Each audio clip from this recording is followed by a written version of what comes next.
Cette seconde vidéo, à propos de la Corse du Nord-Ouest, sera consacrée à la description des paysages de la région du Nebbio et des mutations des divers cadres de vie survenus depuis la fin du XIXe siècle. Regardons d'abord la carte du relief. Elle nous permet de remarquer que le Nebbio possède une entité spécifique due au fait qu'il est cerné par des massifs de basses et moyennes montagnes.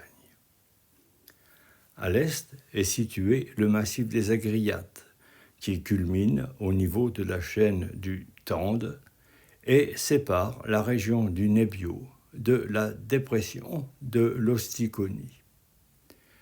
Ce massif, constitué de roches cristallines datant de l'orogénèse hercynienne, ne possède actuellement pratiquement aucun habitat permanent. Pourtant, assez étonnamment, cette région était considérée autrefois comme le grenier à blé de la Corse. Déjà au XVIe siècle, l'évêque de Nebbio, Augustino Giustiniani, décrivait ainsi les Agriates. Sur les rives de la mer comme à l'intérieur des terres, ce secteur est entièrement inhabité. Il y a plusieurs domaines qui sont cultivés par des gens de Nebbio et du Cap Corse. Non seulement les blés et la viande, mais aussi les poissons sont plus savoureux que ceux des autres villes de Corse. Ce système impliquait l'utilisation d'agriculteurs temporaires venus à partir du mois de juin pour les moissons jusqu'en octobre pour les labours et les semailles du blé d'automne. Après octobre, les terres devaient être occupées par des éleveurs descendus des pâturages d'altitude de la chaîne du Tende. Ce système fut abandonné au début du XXe siècle. Désormais, la région, devenue zone protégée, est qualifiée de désert des Agriates. Au nord, une ligne de hautes collines calcaires sépare la plaine centrale du Nebbio et le littoral où est situé Saint-Florent. Ces collines, résultant de déformations tectoniques de l'ère tertiaire, culminent au mont Sant'Angelo, à 354 mètres d'altitude. Ces collines sont cultivées jusqu'à mi-hauteur. Un abaissement du relief permet de relier la plaine du Nebbio à Saint-Florent. En avant de cette ligne de haute colline s'étale la plaine centrale qualifiée de Conca d'Oru, la conque d'or. Ce qualificatif témoigne à la fois de la forme de la plaine parcourue par la rivière la Lison, mais aussi de sa richesse agricole réputée dès l'Antiquité romaine. Le Nebbio exportait en effet le miel, les châtaignes, les fruits, les olives et le vin. Actuellement, le paysage est de type bocager, associant des bosquets, des prairies, des vergers et surtout de la vigne. La plaine comporte aussi des collines forestières isolées qui se multiplient au contact des montagnes.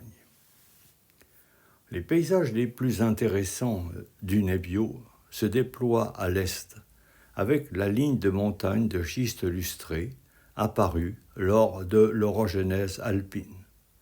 Cette chaîne sépare la plaine centrale du Nebbio de la plaine littorale de Bastia. Une première photo montre l'organisation d'ensemble des versants adossés à la plaine du Nebbio, avec en particulier la présence, à environ 500 mètres d'altitude, de deux des nombreux villages perchés qui s'alignent à cette hauteur tout le long de la chaîne montagneuse. Le choix des habitants du Nebbio de s'installer de préférence dans les villages perchés s'explique avant tout par les aléas historiques. La plaine était dangereuse, car facilement envahie par des ennemis venus de la mer. Par contre, Du haut de leur habitat perché, les villageois étaient mieux protégés des incursions hostiles. En outre, la localisation en altitude des villages s'explique par la présence à cette hauteur de nombreuses sources et par le fait que le climat y est plus sain. Cette partie du Nebbio a subi au cours du XXe siècle une mutation fondamentale de son cadre de vie. Pour le montrer, je me propose de comparer deux vues d'ensemble du village d'Oletta, l'une trouvée sur une ancienne carte postale, l'autre émanant d'une photo prise en 2026. Sur la carte postale datant des années 1950, le village est toujours constitué en communauté agricole. Les bas versants sont aménagés en terrasses épousant les formes de la pente et sont totalement mis en culture. Bien que sur cette carte postale n'apparaisse pas le détail des cultures, on peut penser qu'il devait exister une agriculture vivrière permettant une quasi-autarcie du village. Entre les zones cultivées subsistait une couverture forestière. Elle était souvent conservée de manière utilitaire avec plantation, par exemple, de châtaigniers. Au-dessus du village, de vastes zones devaient être utilisées pour l'élevage des troupeaux de chèvres et de brebis. Cet élevage devait aussi façonner le paysage en contenant, par exemple, le développement anarchique du maquis. La photographie contemporaine montre un tout autre aspect. Les terrasses de culture sont maintenant recouvertes par une épaisse couverture arborée, formant un écran végétal autour du village. Cette évolution des paysages ruraux est la conséquence d'une transformation radicale du cadre de vie des villages. La baisse de la population rurale, le recul puis l'abandon des cultures vivrières et le déclin du pastoralisme ont façonné un nouveau paysage, comme si la nature reprenait peu à peu ses droits. Comment cette recomposition végétale s'est-elle produite ? On peut le découvrir en se promenant, comme le montrent les quelques illustrations qui vont suivre. Sur les terres laissées en friche se développent d'abord des herbacées. Puis apparaissent des formations végétales de plus en plus hautes, constituant le maquis. Celui-ci se compose entre autres de cistes de Montpellier, d'arbousiers, de lentisques, ainsi que de bruyères arborescentes. La phase suivante voit apparaître le stade forestier, avec en particulier le développement de chênes verts, associés souvent avec des oliviers abandonnés.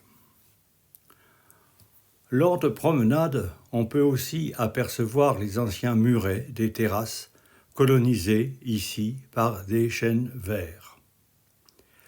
Les deux dernières photos que je présenterai sont particulièrement révélatrices des mutations des anciennes terres agricoles.